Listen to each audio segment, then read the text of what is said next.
And good morning, good afternoon, good evening. Welcome back sa ating channel na It's a Trap. So, titilig ako sa taas kanina. Tapos itong po naka-charge sa baba. Ikaw para makapahinga yung mata ko. Kaka-gadget. Tapos, nung tapos na ako magdilig dito sa taas, itong mga BFT na diligan na natin. Sabi ko silipin ko yung sa baba. Kasi, baka kahit na higher humidity sila, baka mabilis na tuyo. So check ko dito, dyan. Pagdating ko dito, check ko tong mga sapaloto. Sabi ko okay naman sila. Tapos pagtingin ko dito, may nakita ako pitcher plant. Ito po yung Viking X Hamata. Binili ko to dahil sa kanyang parent na Hamata, kasi ang Hamata po ay isang highland plant na ikinross or ipinagpares sa lowland na Viking. So ang lumabas sa kanila ay isang hybrid na kung saan katibay sa lowland. Kita niya naman nagpi-picture. Pero ang pinakamaganda sa lahat na traits niya ay itong kanyang lead. Yung lead ng kanyang picture. Nakikita nyo, nakuha niya rin yung pagiging tutti ng kanyang lead. Ayan, napakaganda. At ito ay magbablock pa kasi ang mother nito ay yung Hamata na itim. So gusto ko lang pakita sa inyo kasi ang hirap kasi ma-achieve ng tutti na pitcher plant sa lowland. Pero etong hybrid, ayan, at least naka-experience tayo ng may tooth. And po, ito po yung binabanggit ko dyan. Itong mga ridges dito sa kanyang kanyang peristome or kanyang mouth lead. Okay, sa lead. Ayan, napakaganda. Diba? So, picture na natin para meron tayong pang thumbnail. Okay. So, ang po na to, pag-aalaga na ginawa ko, ang media niya ay sphagnum moss and perlite. Hindi siya yung mga batch na itinanim ko sa perlite and coco peat. Pero sa tingin ko,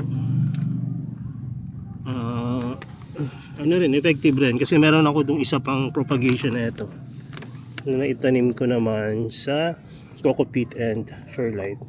Tingnan natin kung ano mong mas magandang growth, kung dito ba si sphagnum moss and perlite o kaya sa coco peat. I-update ko kayo sa mga susunod. Pakita ko nga sa inyo kung nasaan si Viking X Hamata na nasa ito yung gagawin kong mother plant kasi marami siyang node na pwedeng maputol kung sakaling ipopropagate. Yung pa ba tayong isa dyan? Meron pa yata maliit. Yung isa na ito na pinakamaganda ay nabili na. Ilan lang to? Tatlo lang yata. Ay tama, tatlo na lang. Raplosiana na yung nandoon. May apat yata. Apat pa. Wait lang, tingnan natin kasi kailangan ko magtira na ito na kahit isa o dalawa. Hirap kasi maghanap ng ganitong mga process Ayun. Sorry po. Ngayon ko lang nakita to. Meron pala dito. Patawa tuloy ako. Meron pang isa. Mas maganda to. Yan, nag-red na. Picture din natin. Ganda. Kaya lang yun yung niya, pinakatakip ng niya. Yung pinakatakip ng picture niya. Damage, may kumagat. Yan siguro nahuli niya yung kumagat sa kanya. Ang grabe. Ngayon ko lang napansin. Kung hindi ko pa inangat. Kasi nung tinanim ko po ito, wala pang picture. Tuwa ako dito ah. Tsura natin. Papakita ako dun sa pinaka binilan ko.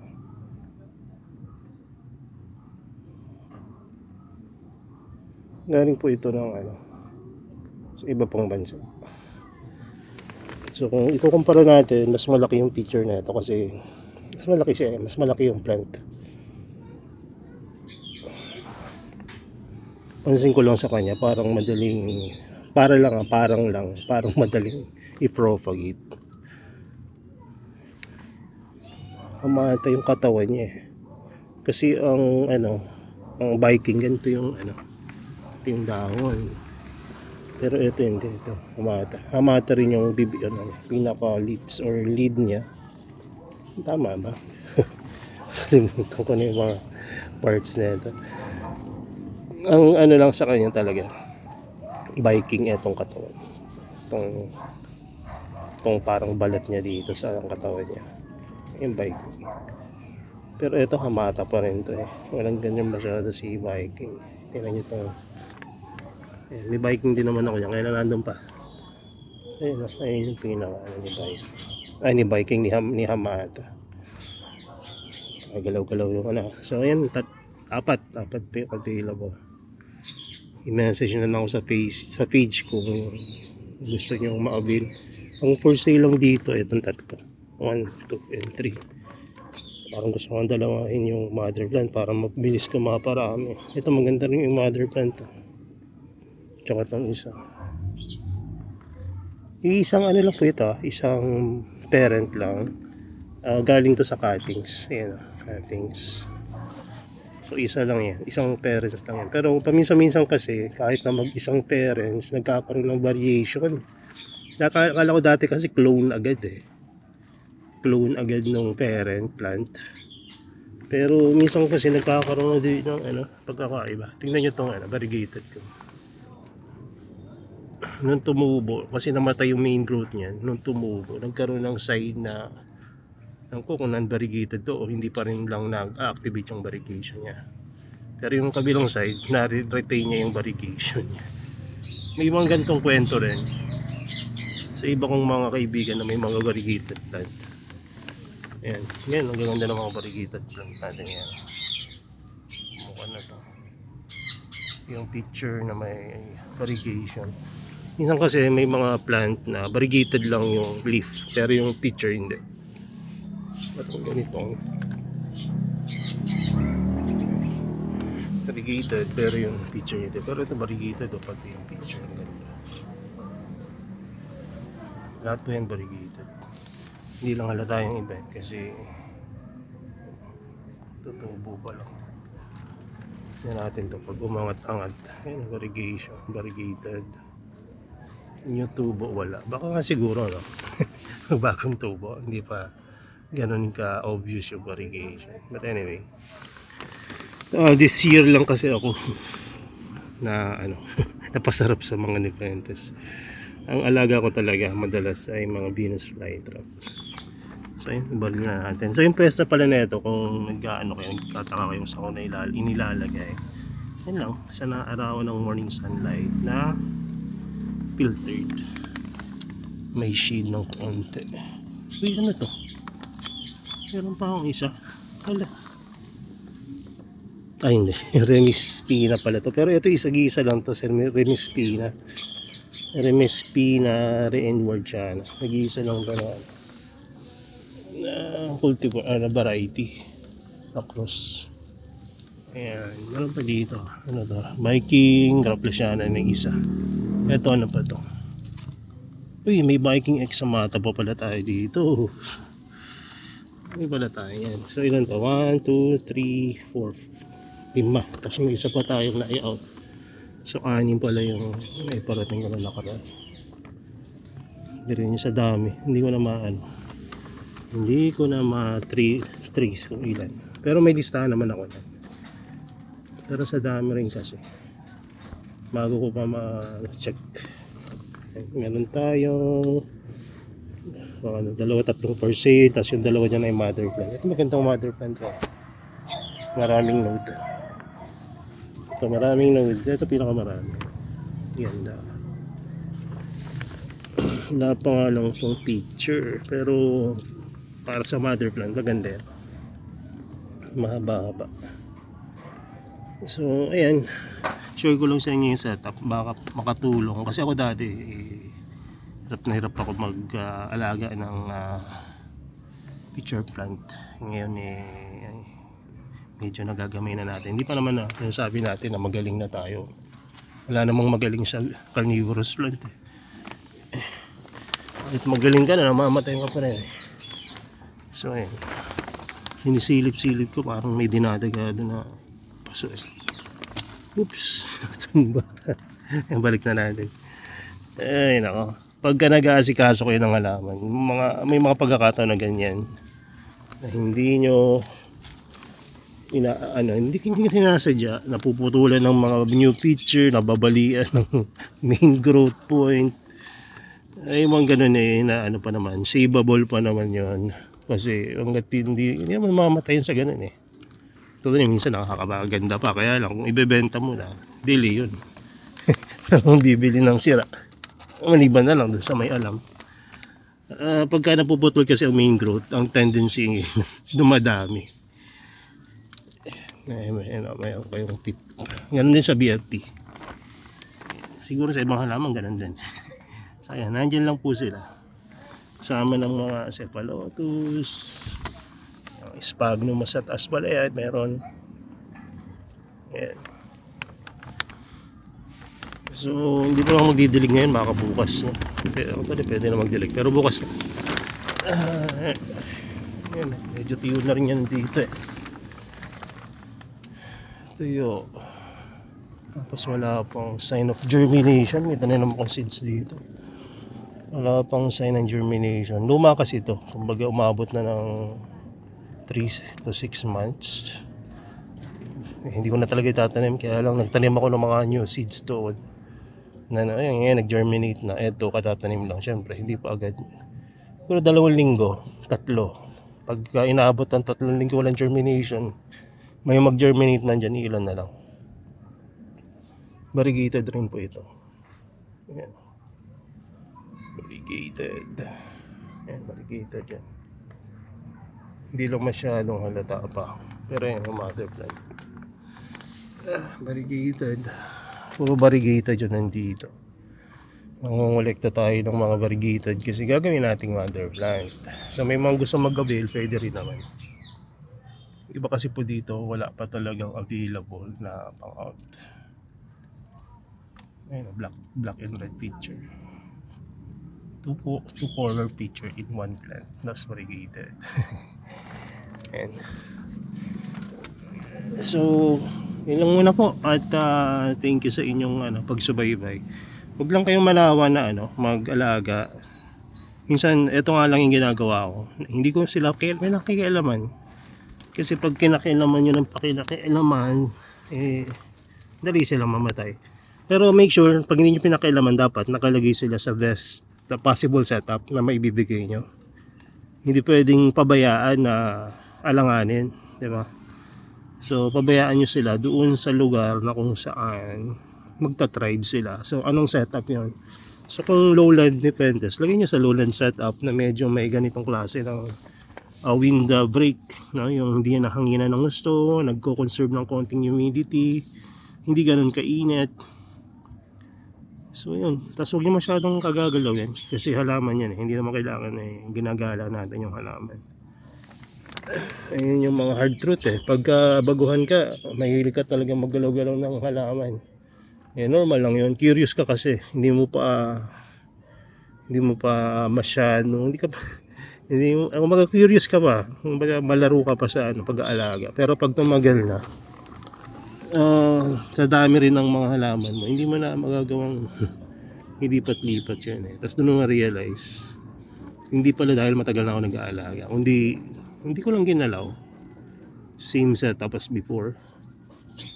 Pero mas less yung galaw, tapos hindi waterlog dati. Mahilig ako mag-waterlog ng plants. Sa tingin ko nakatulong rin to na hindi na naka water tray yung mga plants ko. Hindi na sila natutunaw basta-basta. So yan. Ano ba to? Yun, harap lang siya ng ano ba to? Viking extra plus siya. Bigay lang sa akin to ng isang kaibigan natin sa Vietnam. Pero magandang klase. Kunin ko na pa ba? Ayan o. Pakita ko siya. Ganda rin ng picture.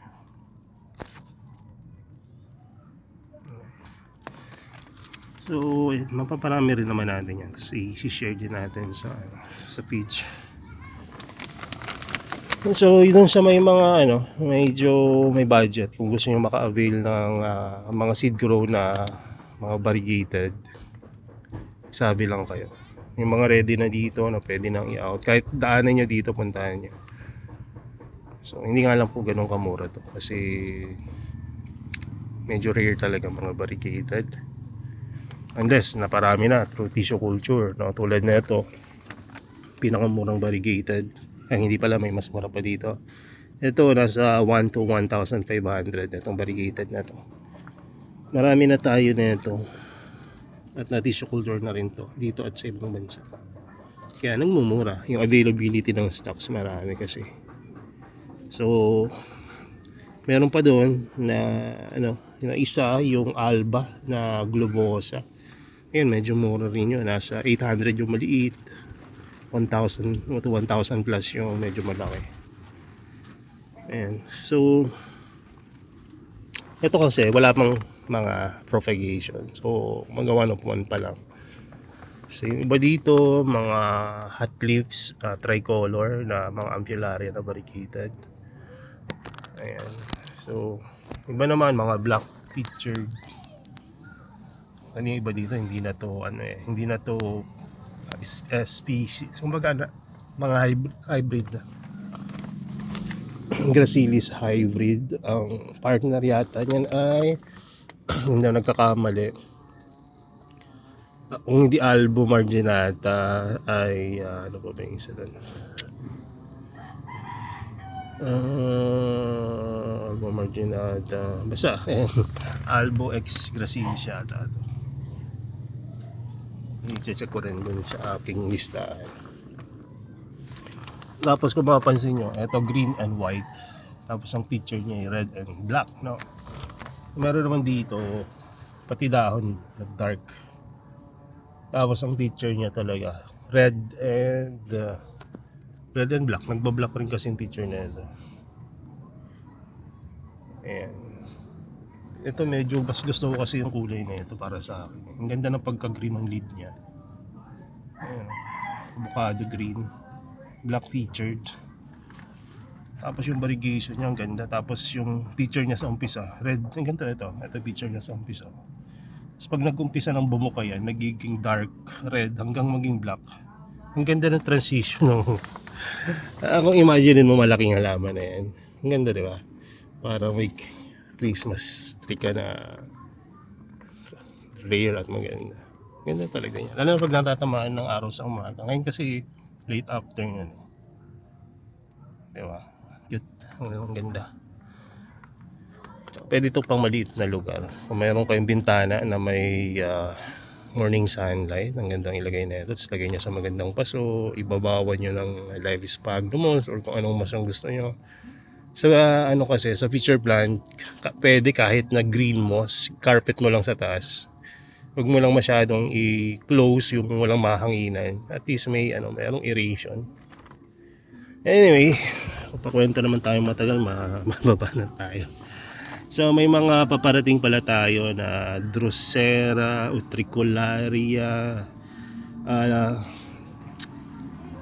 ano ba yung isa natin? Yung pinakamatandang halaman sa buong mundo. Welchia, Chia mirabilis. So ayun yung mga panahon pa ng dinosaur na halaman na siya, dalawang leaf mula anong pagka germinate niya hanggang hundreds or thousands of years. Dalawa lang ang dahon niya. So may mga specimens sa Africa na hundreds or thousands of years na.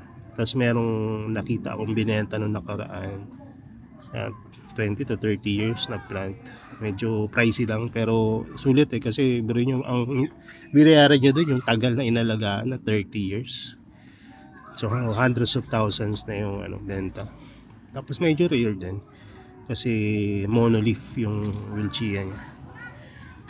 So meron tayong available niyan 2 weeks from now, plant and seeds. Ayan. So ang plants ay nasa 3K kasi ayun ay 3 to 4 years na, 3.5.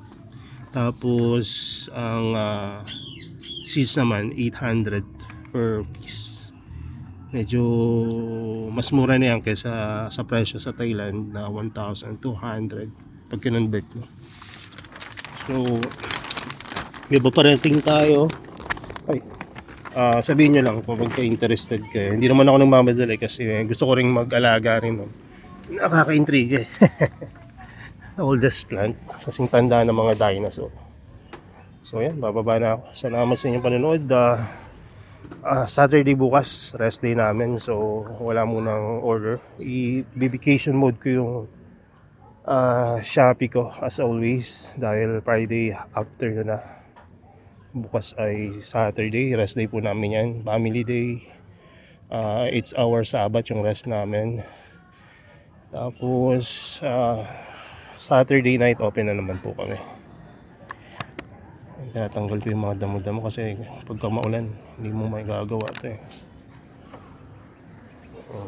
tanggal na mga damo. Ayan, pag nagdidilig ako, habang nagdidilig yung kamay ko, nagbubunot ng damo kasi tanggal ng damo, tapos tanggal ng mga twigs na napunta sa mga plants.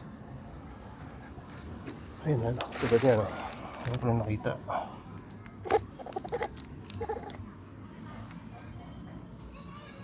Natanggal po yan yung mga yan kasi masasakal niya yung mga tubo Minsan kailangan talagang i-uproot para hindi na tumubo ulit. So yun lang, baba na po tayo. Thank you po sa pagsama sa akin. Na-share ko lang sa inyo yung mga alaman na akala ko hindi ko mabubuhay pero napaganda na natin. Bye bye, God bless.